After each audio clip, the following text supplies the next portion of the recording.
cœur en deux de Marc Quentin et Isabelle aux éditions Nathan. Alors c'est l'histoire de Azami elle est japonaise, elle est très sage, elle a des habits assez, oui, très sages par rapport à ce qu'on peut posséder les japonais où ils sont assez excentriques.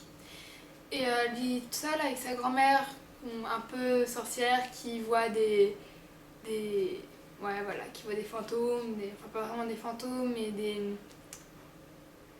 un peu des dieux, si on peut appeler ça comme ça. Et un jour, son père, qu'elle ne voit presque jamais, lui propose de partir en vacances à Paris. Ce qu'elle accepte tout de suite parce que Paris, c'est la grande ville, c'est magnifique, c'est la Tour Eiffel, voilà. Et en fait, elle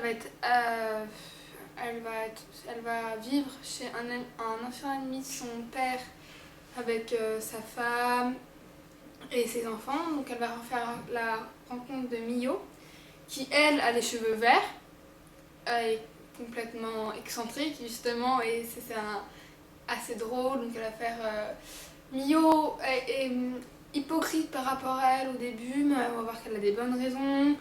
Après, Azami va faire la rencontre de Johan, le petit ami de Mio, et ça va créer des histoires.